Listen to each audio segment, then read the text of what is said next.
Nina, une jeune fille noire de 17 ans, était excitée à l'idée de visiter pour la première fois le grand magasin de son père.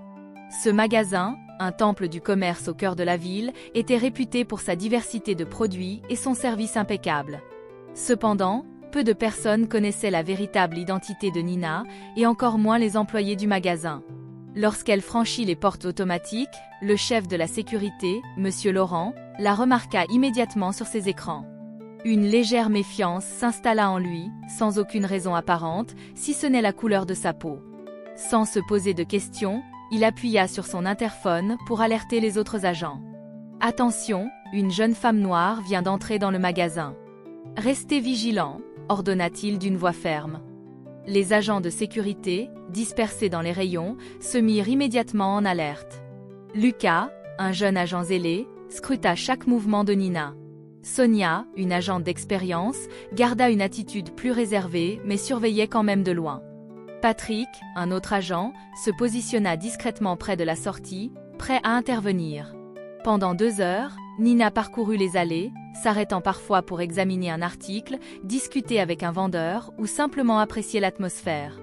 Elle ne se doutait pas un instant que chacun de ses mouvements était scruté, analysé et jugé par les caméras de sécurité. Enfin, après avoir terminé sa visite, Nina se dirigea vers la sortie. Mais à l'instant où elle franchit les portiques, l'alarme se déclencha brusquement. Le son strident résonna dans tout le magasin et en quelques secondes, Monsieur Laurent, Lucas et Patrick étaient sur elle. « Il y a un suspect de vol », la jeune femme noire près de la sortie, lança Laurent dans son talkie-walkie d'un ton grave et urgent. Nina, le cœur battant, se retourna pour voir les agents de sécurité s'approcher d'elle avec une détermination froide.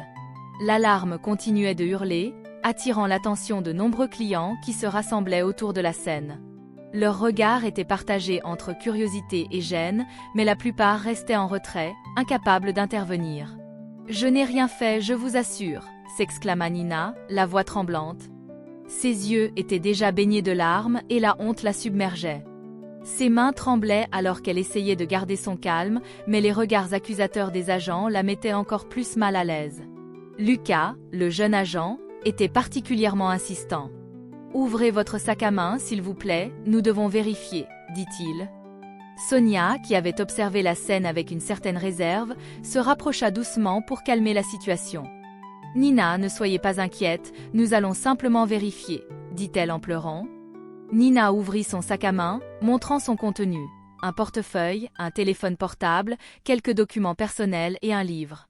Rien d'autre. Les agents fouillèrent minutieusement, mais ne trouvèrent rien de suspect. Patrick, qui avait observé la scène de loin, se rapprocha pour examiner de plus près la situation. « Il semble que tout soit en ordre, peut-être que nous avons fait une erreur », dit-il. Les murmures dans la foule devenaient plus insistants. Les clients commençaient à exprimer leur désapprobation à voix basse, tandis que certains d'entre eux, visiblement mal à l'aise, commençaient à quitter le magasin. Monsieur Laurent, réalisant la gravité de la situation et la gêne croissante parmi les clients, décida de prendre la parole. « Je suis désolé pour cette situation. Nous allons mettre fin à cette vérification immédiatement, » dit-il. Nina, toujours en larmes, remit son sac à main en place. Sonia, tentant d'apaiser la situation, posa une main réconfortante sur son épaule. « Je suis vraiment désolée pour cela. Nous aurions dû gérer cela avec plus de délicatesse, » dit-elle. En rentrant chez elle, Nina était complètement désemparée. Les larmes coulaient librement sur ses joues alors qu'elle traversait la maison. Les portes de la grande villa de son père se fermèrent derrière elle avec un bruit sourd, mais rien ne pouvait apaiser la douleur et la honte qu'elle ressentait. Son père, Monsieur Dubois, un homme d'une grande bonté et respecté dans la communauté, était en train de lire dans son bureau quand il entendit le bruit de la porte. Inquiet, il se dirigea vers l'entrée et trouva sa fille les yeux rouges et le visage marqué par les larmes. « Nina, qu'est-ce qui se passe ?» demanda-t-il avec une préoccupation palpable dans la voix. Il s'approcha d'elle et la prit dans ses bras, tentant de la réconforter. Nina, entre deux sanglots, expliqua difficilement ce qui venait de se passer. « Papa, je suis allée au magasin et les agents de sécurité m'ont accusé de vol. Ils ont fouillé mon sac devant tout le monde, dit-elle. Monsieur Dubois était choqué. Il savait que la sécurité du magasin était stricte, mais jamais il n'aurait imaginé que cela conduirait à une telle humiliation pour sa fille. Il laissa échapper un profond soupir, la colère et la tristesse se mêlant dans son regard. « Oh Nina, je suis tellement désolé, dit-il, sa voix empreinte de douleur. Je ne savais pas que cela pouvait arriver. Monsieur Dubois, le cœur lourd, serra sa fille un peu plus fort. Il ne pouvait pas accepter que quelque chose d'aussi grave se soit produit, surtout dans son propre magasin. Après un moment de silence, il la regarda droit dans les yeux, déterminé. « Nina, je te promets que je vais personnellement enquêter sur ce qui s'est passé. Personne n'a le droit de te traiter de cette façon, surtout pas dans mon magasin. Je vais m'assurer que justice soit faite, dit-il. » Nina hocha la tête, touchée par les paroles réconfortantes de son père, mais elle était encore bouleversée. Monsieur Dubois l'accompagna jusqu'à sa chambre où elle put se reposer et essayer de calmer son esprit tourmenté.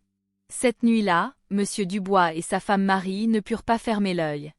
Marie, elle aussi horrifiée par ce que sa fille avait enduré, ne cessait de tourner et retourner l'incident dans sa tête.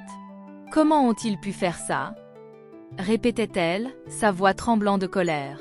« Nous devons découvrir toute la vérité, » répondit Monsieur Dubois avec fermeté. Ce n'est pas seulement une question de justice pour Nina, mais aussi pour toutes les autres personnes qui pourraient être traitées de la même manière.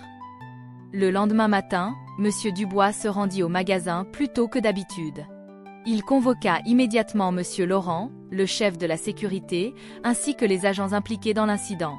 Les visages des employés se figèrent en voyant l'expression grave de leur patron. « J'exige des explications claires sur ce qui s'est passé hier avec ma fille, » déclara Monsieur Dubois d'une voix calme, mais pleine d'autorité. « Je veux voir toutes les images de surveillance et je veux savoir exactement pourquoi elle a été traitée comme une criminelle. » À l'évocation de sa fille, Monsieur Laurent et les autres agents échangèrent des regards incrédules. Une lueur d'inquiétude se dessina sur leur visage. Lucas, qui avait été particulièrement insistant lors de l'incident, sembla blêmir soudainement. « Votre fille, Monsieur Dubois ?» balbutia Monsieur Laurent, visiblement déstabilisé. « Oui, Nina, ma fille, la jeune femme que vous avez humiliée devant tout le monde hier, c'est ma propre fille, » répondit Monsieur Dubois. Le silence tomba lourdement dans la salle. Les agents de sécurité qui s'étaient montrés si sûrs de la veille, semblaient maintenant pétrifiés. Ils comprirent immédiatement la gravité de leur erreur. Accuser de vol la fille du PDG du magasin dans lequel il travaillait était non seulement une erreur professionnelle, mais aussi une faute morale impardonnable.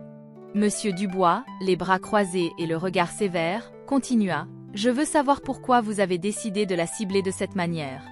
Qu'est-ce qui vous a fait penser qu'elle était une voleuse? Était-ce simplement à cause de sa couleur de peau ?»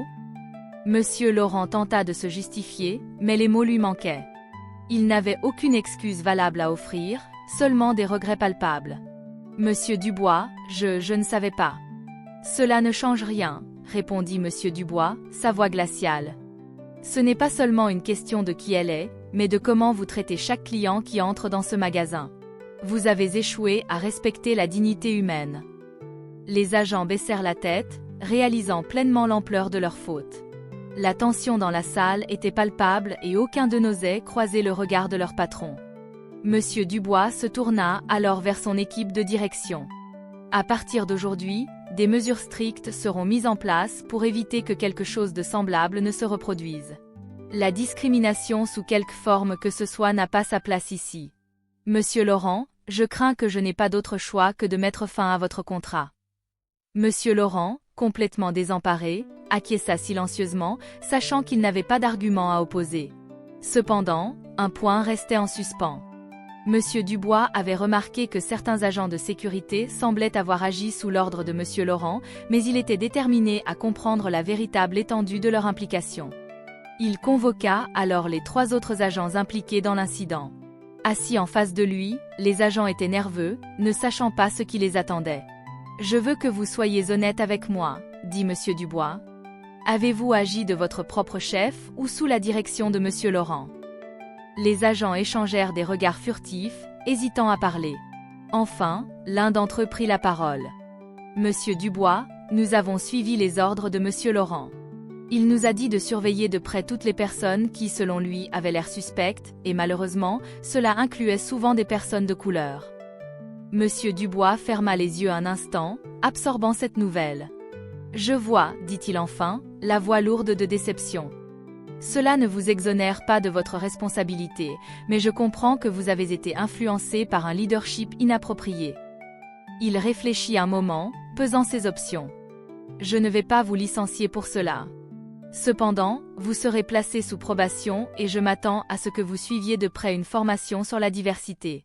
Si je vois la moindre preuve que ce comportement continue, je n'hésiterai pas à prendre des mesures plus sévères. » Les agents, reconnaissant de ne pas être immédiatement congédiés, mais pleinement conscients de la gravité de la situation, quittèrent la pièce, le poids de leurs actions pesant sur leurs épaules. Plus tard dans la journée, Marie rejoignit Monsieur Dubois dans son bureau. « As-tu pris les décisions qui s'imposaient » demanda-t-elle, cherchant dans son regard une confirmation. « Je l'espère, » répondit-il en soupirant. « Mais ce n'est que le début. Nous avons beaucoup de travail à faire pour changer la culture de cette entreprise. Je refuse de laisser un tel incident se reproduire pour Nina ou pour qui que ce soit d'autre. » Marie posa une main réconfortante sur son épaule. « Je sais que tu feras ce qu'il faut, mais n'oublie pas que tu n'es pas seul dans cette bataille. Nous sommes tous ensemble pour faire en sorte que ce magasin soit un endroit où chaque personne se sent respectée. » Monsieur Dubois hocha la tête, déterminé à transformer cet événement tragique en une opportunité de changement positif. Il savait que la route serait longue et difficile, mais pour l'amour de sa fille et de tous ceux qui avaient été blessés, il était prêt à faire tout ce qui était nécessaire.